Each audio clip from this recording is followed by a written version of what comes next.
tried to beat you, but you're so hot that I'm... Welcome to the new sound of online radio.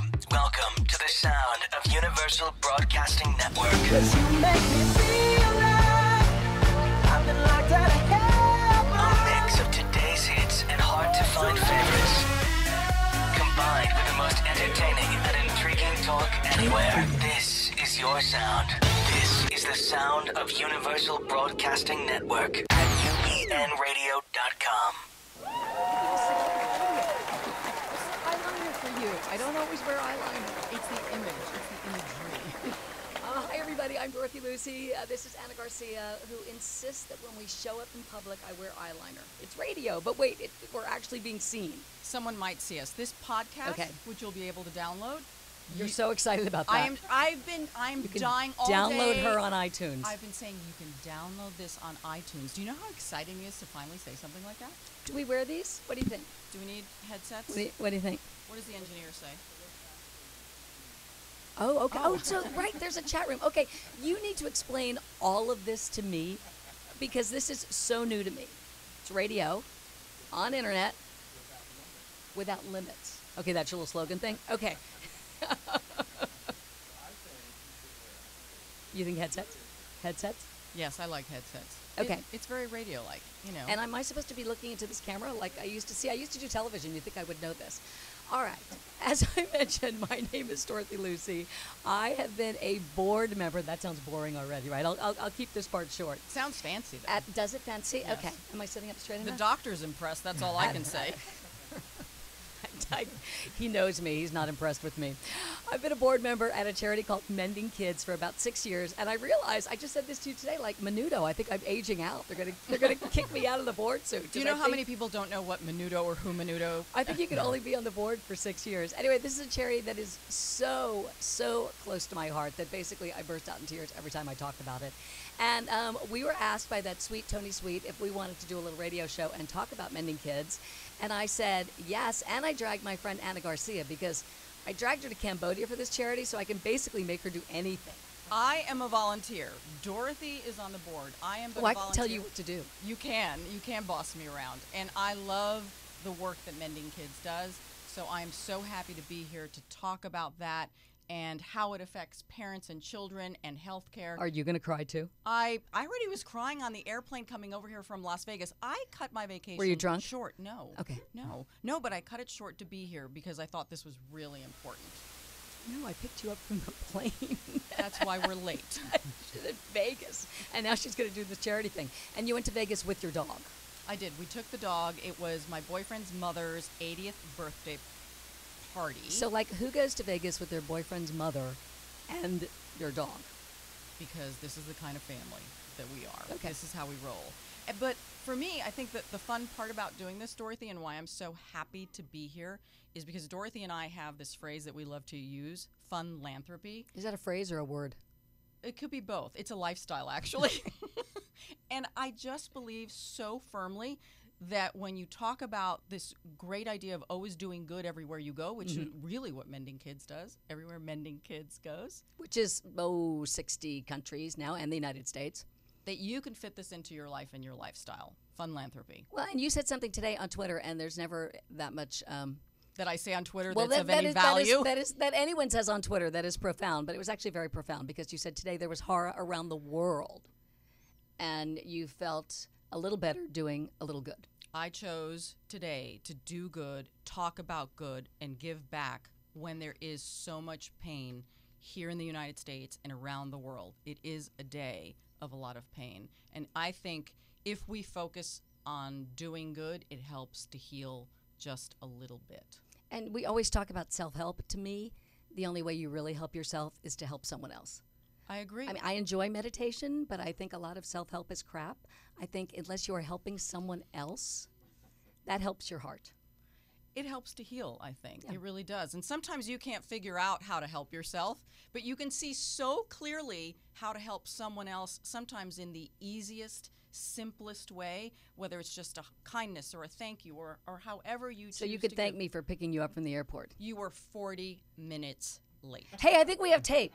I think we have a little tape about Mending Kids.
time to run. They'll string me up for all that I've done. I'm going soon, I'm gonna leave tonight of London. I did it all for you. Well, I hope you know the lengths I've gone to. What's Amanda said? They'll be looking for me, should be on my way. I wanted everybody else in the world to know it. I wanted everyone to know you're the girl for me. I wanted everybody else in the world to know it. But I ain't never gonna let them take a life from me.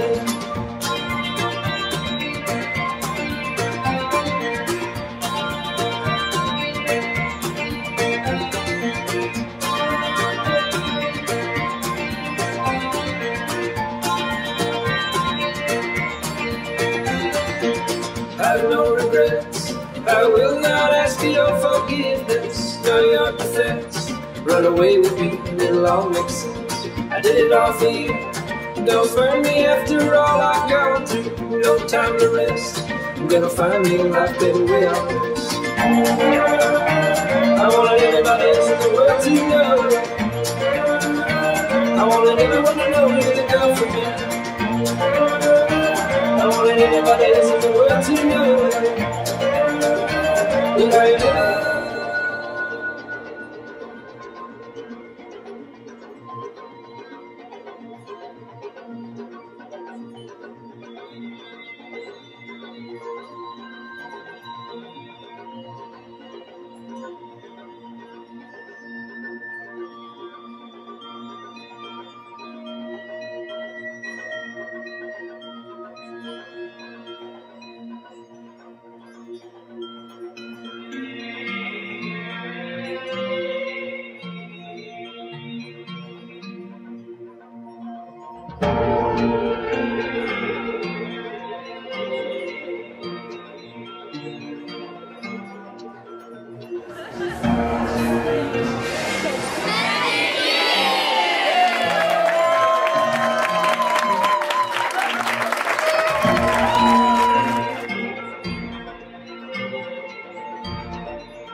So now you know a little bit about Mending Kids, since we probably didn't do a very good introduction of it when we were doing our intro. But it was from the heart. we were too concerned about how my hair was flat and it didn't look right with the headsets on. But so we have helped thousands and thousands of kids in, I said, what, about 60 countries, I think, around the world. And we finally said to ourselves, you know what? There's a little problem here in America, too.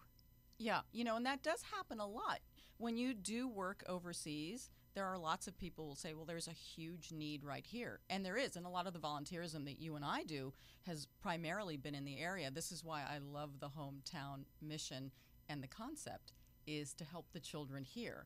It's all about helping all of the children. So I think it's fantastic. So let me bring in, now you get to be on camera. Because you've been sitting here thinking, I'm a doctor. Why am I sitting here through this?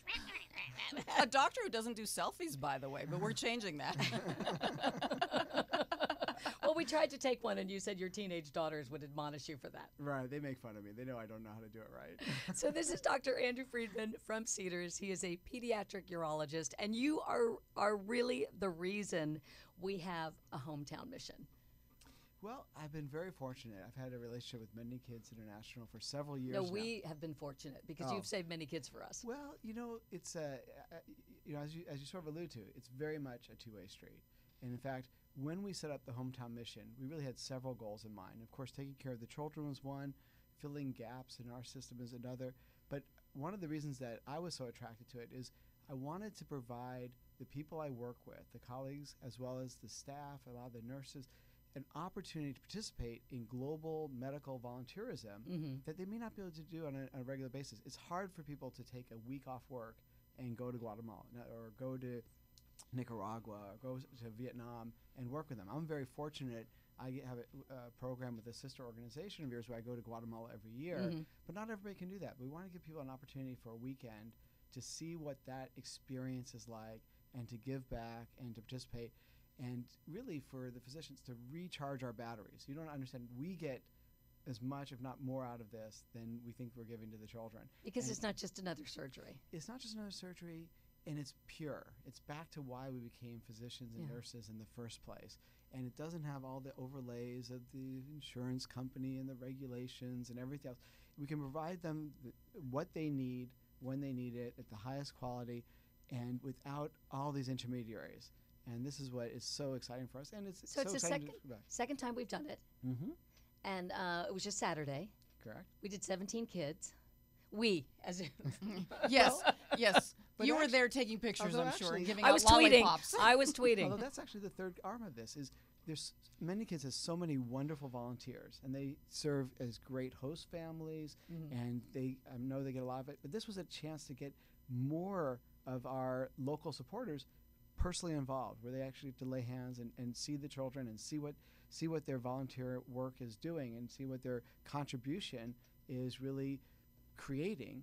And so that's the third problem, is to really get our local volunteers a chance to really get their hands dirty and get in the process. I love that. And that's, as a volunteer, I think that that's the part that is so beautiful, is that opportunity to go in there and work with someone like you. And people would say, what in the world could you possibly have to offer, when you're in a medical setting like this? But you'd be surprised about that human contact, that just sitting and being and holding. And I wonder if for you in that environment and for the other doctors, you say it's so freeing medically because you just get to do it and it's medicine at its purest. But do you also see that other component? There's all the volunteers and all that helping, and how that changes the dynamics of everything that you're doing? Absolutely. And a critical part of this family's care is that hug that you give the child. It's that hug you give to that anxious parent. I mean, there's nothing harder for any parent to do than to hand off their child to someone that they may have just met. But to have you there supporting them, giving them love, it just makes all the difference. And I think that it is a critical component. And unfortunately, in the day-to-day world, as much as our American hospitals try to provide a family-centric and supportive environment, it's always going to be these barriers. But here we can just strip down to just humans helping humans. Squeezing that mother's hand when she's watching a child come with us. You can't tell. You can't measure how important that is. And what did you do on Saturday? Well, we did two relatively actually small procedures, but Easy peasy. Yeah, but again, one was a child who really needed a circumcision, and Oh my God! So all the circumcision haters out there, I promise you, this child really did need it. 3% of children do need it. You did ask, Dorothy. You did ask the question. You don't have to. Oh, okay. And then another child I've sat through circumcision, but just one actually. It wasn't pleasant. Another child had just a very minor vaginal reconstruction. So it is his area. I mean, Well, you did that's- say that's what what the we man did. does for a living. It's that area of the body. Neighborhood. Well, when I told my family I was going to be on here, they said, "Don't say anything about circumcision." Don't mention what the hell you did. I have 20,000 hate emails on my email already about circumcision, so please, I don't need any more hate mail. So you want to get into that debate? Is that what you're saying? No. So on Saturday, we didn't do the kind of surgeries that Mending Kids is known for. I mean, normally we're going around the world doing cardiac surgery, the sickest of the sick, the poorest of the poor. This is kind of a different thing. This is American kids who have issues that insurance just won't pay for. Right. I think, when we look at children for being evaluated, we really have sort of three groups. There's children who need transformative and important surgery, but they live in an environment where the skill set's just not there or not available to them. Yeah. So we send teams there to do that. We have children in other countries who need a level of care that's so complicated, it can't really be done in that environment. It can't be done where you're just there for a week. So then we bring those children here to the United States. But there's also children here in the United States who fall through the cracks. They have conditions that just don't get covered but are important to them, or the family lacks access. Fortunately, access, particularly in a state like California, is tremendously improved. But there's still diagnoses that fall through the cracks. And for those children, we're providing that last piece of the safety net to provide them that kind of care. And what we try to do with Mending Kids is look at each child and figure out what is the, what bucket they are going to be best served by, so that we can really use our resources as efficiently as possible to provide the greatest good to the greatest number. And I think Mending does a very good job of trying to manage their resources so that they really can achieve the greatest. Yeah, we don't pay anybody very much, especially our doctor volunteers. And right? not just yes. nurses, also our nurses and our anesthesiologists and everyone was a volunteer. Can you tell us a little bit more about the other surgeries? I know that the ones you did, right. but what kind of surgeries? Well, you don't want to hear about the circumcision. Yeah. A lot of the surgeries that fall through the cracks are plastic surgeries, where they are deemed as cosmetic. Although not the kind that we would like to ask you about. Right, but really, if you have it depends.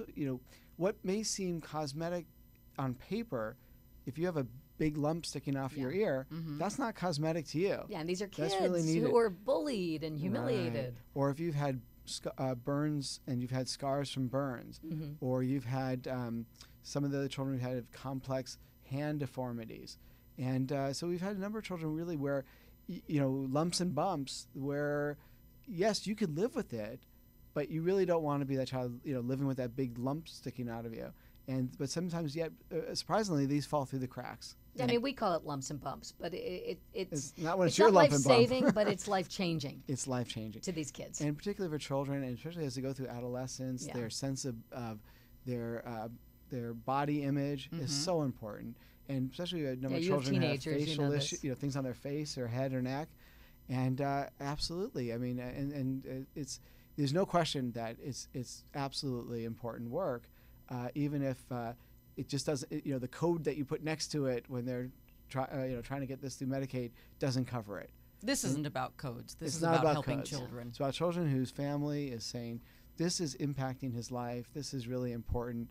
And we need your help, and we agree. We think this child is going to benefit their life to be able to not be self-conscious of that. You must believe in your heart that in order to treat children and give them the kind of medical care that they need, that it takes more than just the typical doctor and the typical hospital and the system. It's almost as if you have to go around the system. It takes all of us to do this. Do you know what I'm saying? A village, are you saying? A village. It takes a village.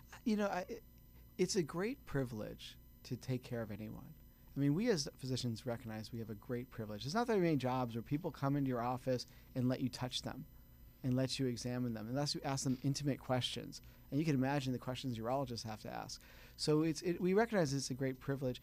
And for children, it's even a deeper privilege because that extends not only to the child, but to their whole family, and you have to gain the trust of the whole family, and that's why it does take sort of a special infrastructure to try to support not just the child, or certainly we never think of it as we're just treating this finger or treating this disease. We're treating a whole person, and now we're treating in pediatrics we're treating a whole family, and that's why it is so important to have all those elements. And it's not to say that in the United States most of the children get outstanding care, and they get care in caring family-centric environments where we do embrace the whole family. It's just that in any system there's cracks, and we want to be there to fill those cracks to get those children who, for a variety of reasons, are getting left behind. So it was our second hometown mission, and we're going to do more. How you'll probably want to be somewhat politically correct on this, but how hard was it for you you and Marshall Sellers, our executive director, to actually put this thing together? Okay. The first time was really hard because we had I remember. Even though, to be honest with you, we are stealing this idea. We didn't think of this idea. What? There is a program in San Diego that's been doing this for 20 years. Pay no attention to those people in San Diego. It was all us. And truthfully, I want to give a shout out to them because they were very helpful to us. They were very, very helpful. We went down there and learned from them, and they are doing wonderful work, and we are shamelessly stealing it. But I think there's no shame in stealing a good idea. A good idea that helps other people. It's called inspiration. That's right. So we stole their idea, and then we had to sell it to a skeptical world that doesn't realize what you're trying to do. And we Cedars, a wonderful hospital, but they're used to making money. Well, the thing about Cedars is they were really wonderful, and they opened their arms to us. We did this at Cedars, they gave us tremendous amount of support, both in terms of administrative, financial. They opened their staff and their physicians to us, and almost all the physicians involved. All the physicians the first time were Cedars doctors. Almost all this time were Cedars doctors. So they really did have. They do have a very strong sense of community mission and community benefit. And it was Did you just go up to your friends and say, "Come on, do this"? We did. The only hard part for Cedars is, we wanted to, when we started this program. I'm used to going to countries where we have our equipment hooked up to car batteries, and if it's too hot in the OR, we open the window and it flies going in. But and we're used to At working. some point, we will talk about missions, which is insanity. Just know there's no toilet paper on any mission ever. The problem is that we wanted to have a little bit of insanity, and Cedars is very good at doing things perfectly. Right. And that's where the culture we had to work together. And it was a wonderful event, and I think they recognized it was a very, very successful event. But for a variety of reasons, it wasn't going to work out to do it there this year. But so we had to switch our venue. I think in some ways this year was some ways easier, but in some ways, to me, I'm equally, or if not more, gratified we did it again, because a lot of people can do a good thing once, but to actually make it sustaining, to come back and do it that sophomore year, is critical. And I think we got over that sophomore hump, and we know how to do this now really well, and we know how to make it work, and we know that we can keep it going. Yeah, I mean, we hope to do forever. I hope so too. And I think that if we hadn't done the I hate second to tell time, you this, we wouldn't have done maybe more than once a year. And also to bring in kids from all over the U.S. Right. I mean, this time we had 17 kids Mm-hmm. from a couple from L.A., but we did have one girl from Kenya, but everyone Right. else was from the United States. Right. We brought people in from all over for all different reasons, and 17 successful surgeries in one day. Absolutely. Oh my God, Absolutely, you must in hold one your day. breath that day. I have absolute faith in everybody we work with. Everyone comes into it with the right mindset. Everyone comes into it with the right spirit, and we just, we expect a miracle. What was your moment? There's always one or two those moments. That Oprah aha moment. Yeah. Well, the part of the problem is we got our planning off to a little of a late start, and then we had our sort of our drop dead date for making the OR schedule, and when that schedule just filled up, that's when I knew it was going to all happen. But during the surgeries or dealing with the parents, there had to have been a moment, that moment that touched your heart in that really sweet spot. What was it, doctor? Well, the moment for me is when you walk back into the waiting room to see their parents, and because you know how much anxiety they've had, no matter how simple the procedure is, and when you can look them in the eye and say everything went perfectly, and you see the sense of joy and relief, and that sense of appreciation, it's always a wonderful moment. And I think You're making me cry. Okay. But Now we want to go to Guatemala with you. We do recognize, I've been very fortunate. I have 3 children, and fortunately, I've never had to go through that experience. But I can imagine what that experience is. You'll do anything. So we have to be Right. Any one of us, any parent would sign up to have the surgery done on themselves before their child. Yeah. Mm-hmm. But so we do recognize that the pins and needles are sitting on. But when you can go there and say, everything went perfectly, we did exactly what we planned to do, everything's going to be all right. That's our moment. And Mending Kids was basically set up by people who had that moment with their own child and realized, I am the luckiest person on earth because there's a hospital in my town. There's a doctor down the street.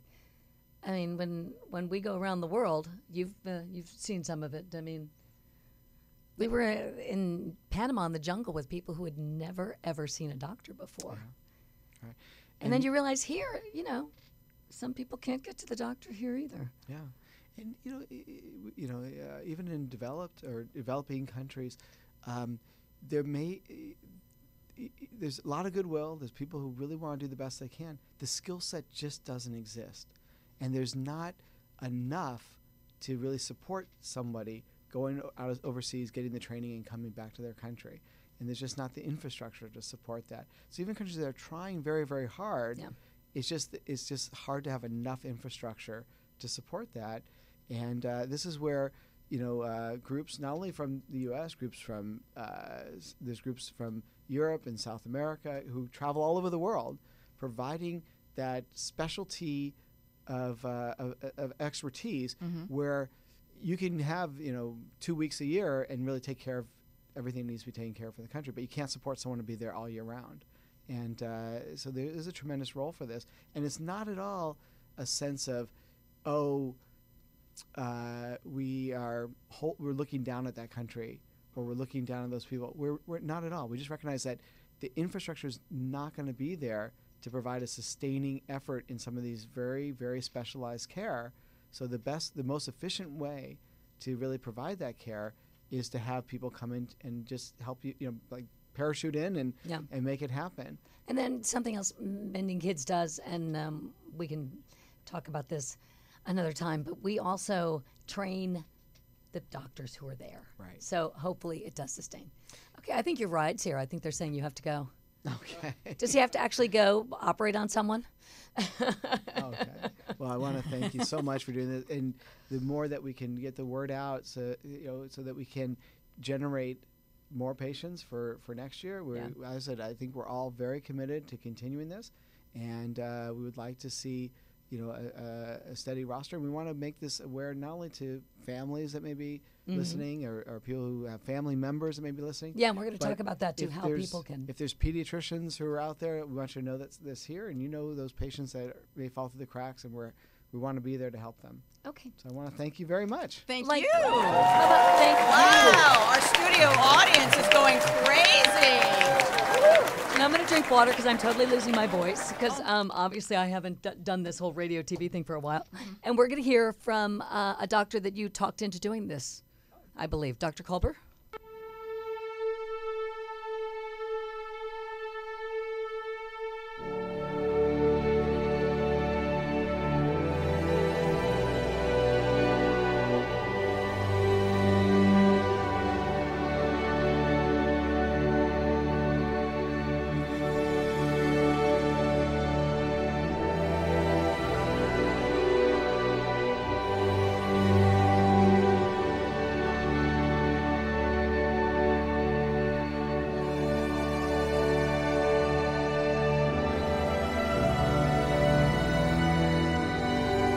When we invest in charities, we don't see what happens. You don't know where your money is going. And the nice thing about Mending Kids is you know where it's going. You see the results. You have people like me who are going there and doing the surgeries and doing the things that need to be done and helping people and changing their lives. And you directly have that impact. And these kind of things, once you start getting involved in them, they invigorate your faith in humanity. We see so many bad things happen on a daily basis in the news, all around us. And when you do something like this, it makes us realize that we are good people. The human race can be a good race, and we are interested in helping others who cannot get help themselves, no matter what their race, creed, color, religion is. We're just all human beings on this planet, and some are less fortunate than others. And if we have the ability to help them, that really just makes us a stronger people and makes us a stronger society. And I think by doing that, it really reestablishes hope that as a human race and as a planet, we can be better.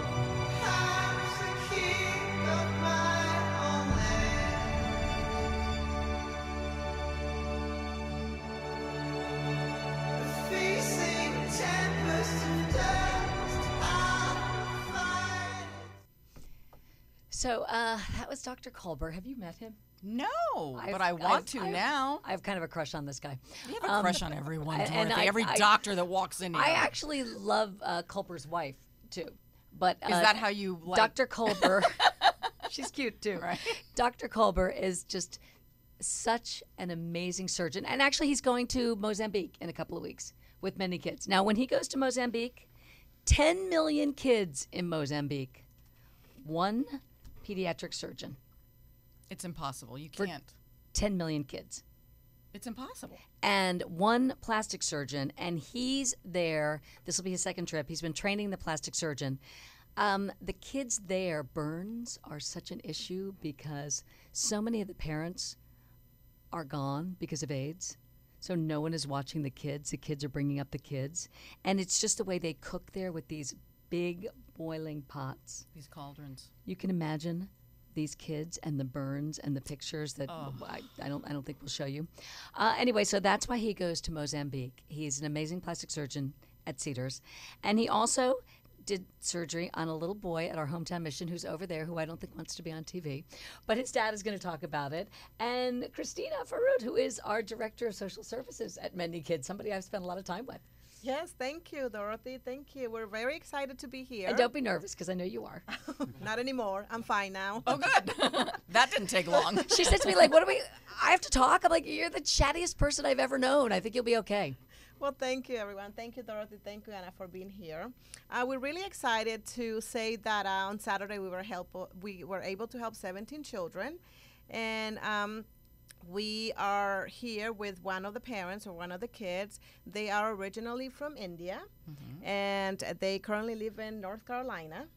And they came here for the surgery. And our 12-year-old boy, Curtin, he has microtia. What is that? Microtia is a deformity of the ear. So he came. So sometimes they don't really even have an ear. Yes, sometimes either they have their ears deformed or they just born without an ear. Is it just the outside of the ear, or is it also the canal and everything else that's attached? Sometimes it's also the canal. So sometimes they just don't have hearing in that side. Sometimes they have the canal is fine. It's just the exterior part of the ear. So we have Curtin's dad here, and he's going to share with us his experience. And the shocking thing about this, Christina, is that this is generally not covered by insurance in the United States. Right. You don't have an ear, and it's not covered. And this is insanity to me. And do you know one of the qualifications to get the insurance is that if the child needs to wear eyeglasses and they don't have an ear to actually put the eyeglass on, then the insurance company will cover it. This, to me, is insanity. If you don't have an ear, you can't hear, and you can reconstruct the ear and give the child full hearing, why would that not be a medical necessity? I know, and that's what they call lumps and bumps. Right. Anyway. Yeah, and a lot of the kids that we help, most of our kids that we help, they some of the cases were denied by medical because they were saying it's not a medical necessity.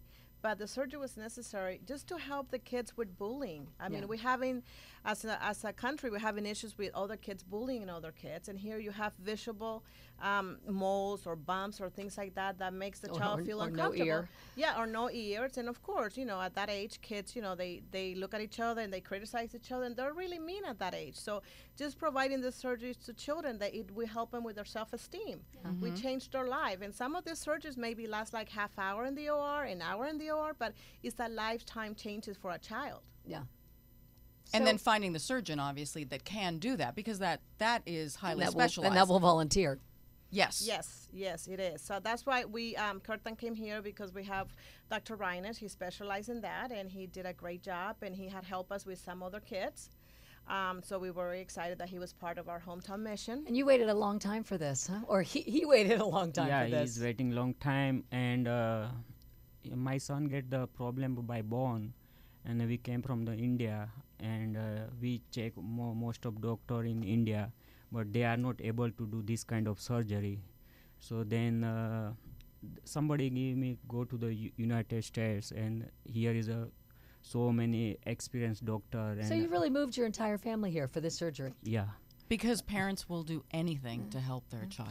Yeah, because you know not any single part in your body, no, so you get a lot of problem. My son went to the school, everybody kidding, and hey, you have no ear, and he came and he's crying and lot of problem. Yeah. And he's 12 now? Yeah, he's now 12.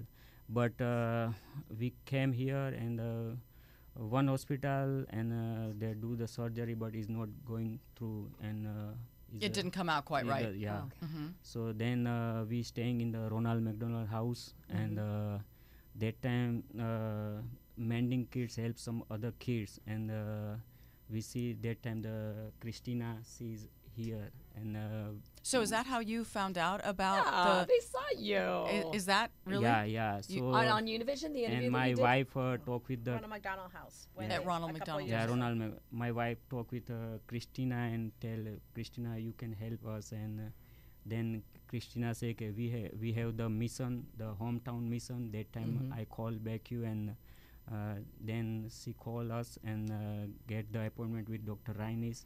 And this last 16th August, Saturday, Dr. Rainis make ear surgery to my son. How was Saturday for you, and how is it for Mr. I don't really want to be on radio/television?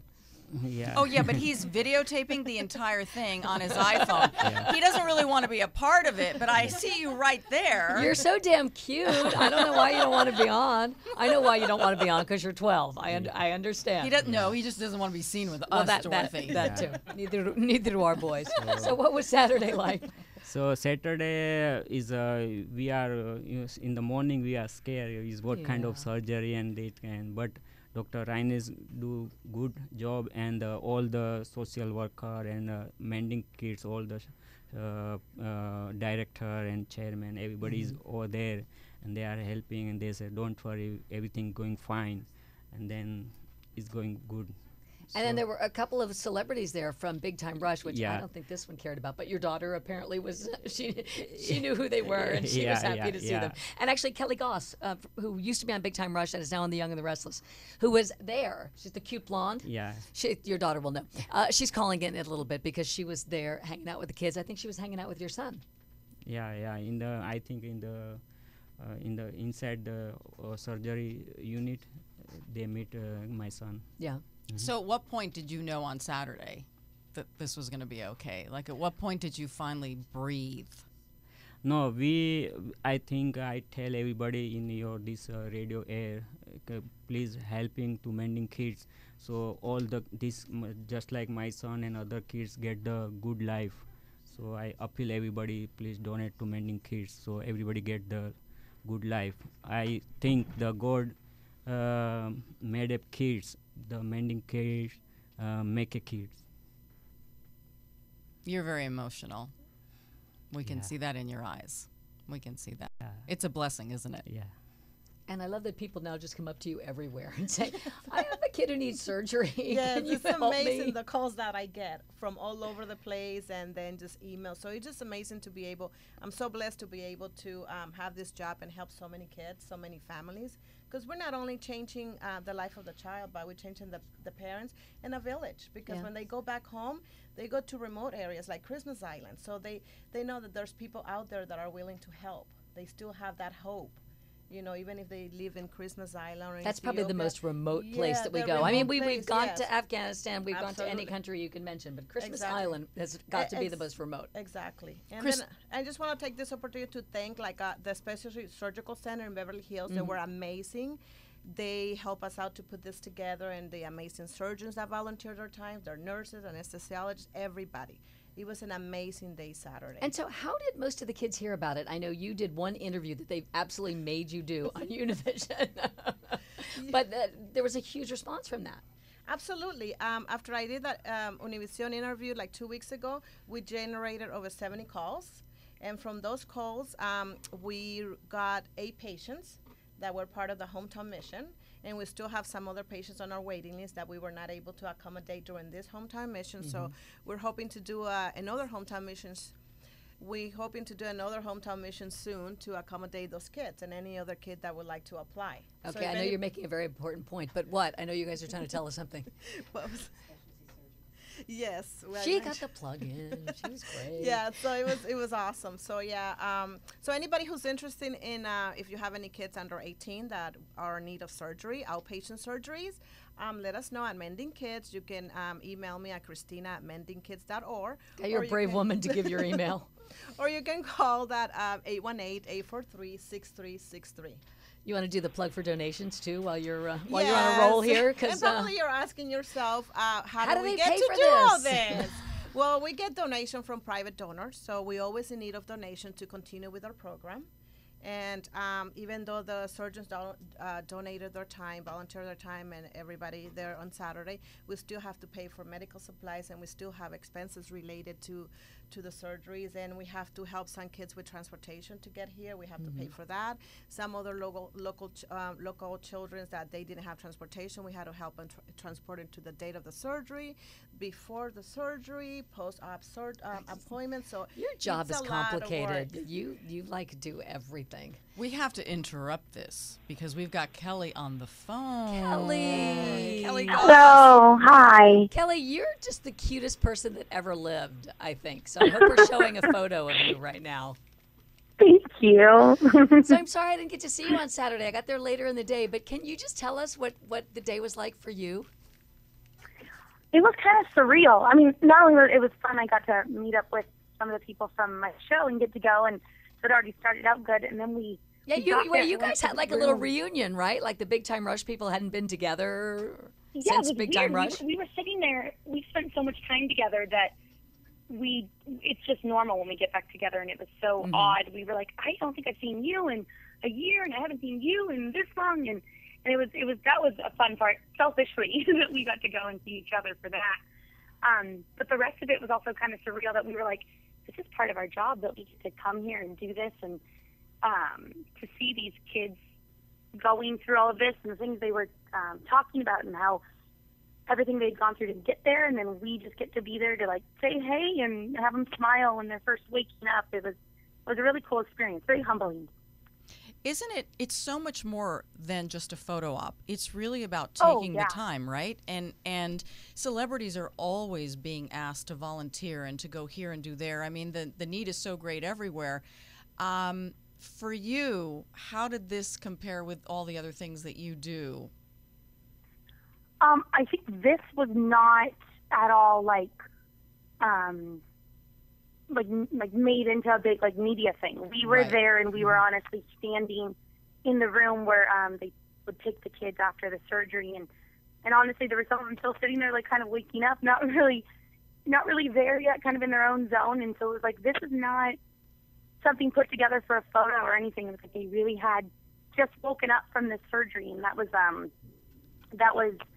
cool. It made it not about the cameras and everything. It was like we were sitting there and we would see them kind of wake up, and then they kind of start to realize who we were and want to say hi, and we got to be kind of the first ones besides their family members who were with them to see them when they woke up, and for them to kind of realize what had happened, and we got to like ask them some of their questions about like, what are you excited about now, or what's the first thing you want to go do now that you have this kind of taken care of. And it was awesome to be a part of that and have it be, I don't know, just real, It's so intimate. In the hospital, and it wasn't a later thing, it was right then. I'm sure it was kind of overwhelming for them. And I waking up and seeing us there. What is this blonde goddess celebrity doing in my room? In fact, our little guy who's here, who doesn't really want to be on camera, but I think you spent some time with him too. He was the Microtia, the young boy who had the ear surgery. Oh, yeah, I think so. In the beginning, I believe so. It was so crazy to see all the different kids and all the different things that they needed and that they wouldn't have been able to get. And yeah, I think that was really cool. But if he's there, hi. She's saying hi to you. Hello. He's very busy videotaping Anna at this moment. I don't know why. I'm not sure, but so you're on The Young and the Restless. Do you see my friend Tracy Bregman, who I hike with all the time? Oh my goodness, do you? I love her. She's fantastic, and all of her horses and everything. I have. It's just so odd, Tracy Bregman. Didn't we run into her at a store in Malibu? Was I with you? Yeah, we did. Okay. God, I'm always with you. And Jackie Zeman, who has been on General Hospital forever, and they're both redheads, so it's my little like redheaded soap opera hike that I do, like once every 2 weeks. I hike with the redheads. Oh, no. They let me in. The soap stars let me in. That's funny. No, I love Tracy. She's so awesome. She always talks about having. She's like, you guys need to come out to our house and come see the horses and go out there. She loves all being outside and all the nature stuff. She's beautiful. And so, what's going on with you? What's next for you? I'm still working on Young and the Restless, and really happy to be there. It was a cool transition coming from like my Nick show and with all those kind of people and working with a mainly kid-driven cast to kind of move into soaps with these people that had been there for a crazy amount of years, like 30 years and something. But I've stuck around longer than I think I thought I was going to. It was just kind of a test trial. I just went to go do a couple episodes, and I've almost been there for 2 years, and the people kind of become your family when you see them so much. And so I'm happy I'm still there and hoping to be there for a little bit longer. And I'm liking it. And it's probably a little more grown-up material than you were doing before. Oh, absolutely. Absolutely. I came on and I was kind of just like a teeny bopper character, and then all of a sudden they were telling me that I was an undercover cop, and then I actually have a boyfriend, and I like go to like a bar on the show. It's so weird. I was so used to playing like 16 years old for so long, but it was really cool to get to have this more grown-up material and get to work with other adults for a while. And I love that you gave some time to Mending Kids. I think one of your friends, who is like right here sitting on the floor, is the person who sucked you into it. Oh, is she there? Yes, and she's so cute. How did she talk you into this? She just sent through an email, and she was like, "Hey, I don't know if you're gonna be able to be available." And she gave me a little bit of information, and then once she said that it was these kids getting these surgeries, and they wanted to just make sure that there was some people that could get together who they would actually know and recognize and are kind of in, the whole kid show world. I kind of read over the information and what Mending Kids does, and reached out to a couple of other girls from Big Time Rush, my other Jennifers that I hadn't seen a little bit, and asked them if they wanted to go, and it just happened to work out last minute that they could all go too, and we really wanted to be a part of it. It was kind of crazy because it all fell into place really easy, and I think that's when it's all supposed to happen, is when it works like that. And I was like, oh my gosh, I didn't realize we were going to be going when the kids were having the surgeries. I was like, we have got to be there. Like, that's such a cool opportunity for us to be there for them, that we were like, even if it didn't work out or we could only spend a little bit there, at least, you get to say hi to one or two kids, and that's worth it. I think what happens, especially you said you called your girlfriends and then they joined you, and that's kind of the experience I've had and that I've had with Dorothy. That I dragged you into this? No, and our other girlfriends, is that you I dragged her all the way to Cambodia, though. But I loved it. I did not go kicking and screaming. I was more than happy to go. But I find that if you call your girlfriends and one knows a little bit and maybe the others don't, but that's how you kind of grow the story, if you will, and it just increases the number of people who know and help.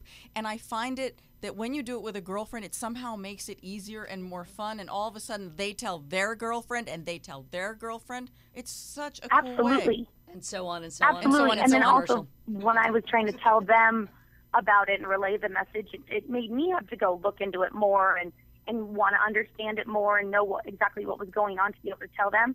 So yeah, you just kind of start this cycle of people getting more and more involved and spreading. I spread to 2 people, and hopefully then they'll each go spread to a couple other people. And thank you. You're adorable. And you know what? We don't have that many celebrities that work with us at Mending Kids. So please get all your celebrity friends to come help us, because that is a big way of getting the word out and fundraising, like you mentioned before. Did we actually mention the website?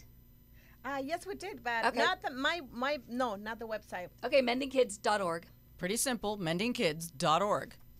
So, were you in the middle of saying something else? Were you going to do another plug, or should I say goodbye? No, we can say goodbye. Okay. Yeah, thank you. No, Kelli, thank you so much. But if you have a plug, for God's sakes, yes. I mean, this is all about Mending Kids. I just want everyone to go there and check it out and figure out anything that they can do. When we were all there, we were like, hearing about all the missions that everyone goes on, and we're like, we want to go do that. And so just having people find out that information, hopefully they can be involved in their way too, if they can't fly across the world and go help. But there's a lot of things, and I just want everyone to go check it out. Oh, thank you so much, Kelli. Thanks for calling in. The next couple of missions are Mozambique, right? China. Yeah, China, Ethiopia. Yeah. So hey, Kelli, feel free to come with us. Anybody, feel free to go to the website and think about coming on a mission, or at least giving us $5. We would love that. Okay, I think we're done. Thank you so much. Right? Thank you. you For having me. Adorable. Bye, ladies. Oh, in 2 weeks. We will see everyone in 2 weeks. Oh, back on the radio. Right. I thought you were talking about a mission. I'm like, where are we going? Okay. You're ready to go. Bags are packed and ready to go. Yeah, so you and I in 2 weeks. 2 weeks, right here. Yes. Well, maybe you and I. Could be other people. Do you really think they're asking us back? No, not necessarily. But this was our first one, so we're just kind of figuring it out. But thank you so much for joining us, mendingkids.org. And I guess we'll see you in 2 weeks. Yeah, and remember, you can always do a little good in every part of your day. Yeah. And everything that you do, there's always room for a little good. Yeah, just make it fun. Fun philanthropy. Absolutely. Bye, everyone. Now that you've found UBN Radio and discovered our quality talk shows, it's time to spread the word to friends, family, and the universe. 24 hours of music and talk. Radio without limits. That's why people keep coming back for more. That's UBNradio.com.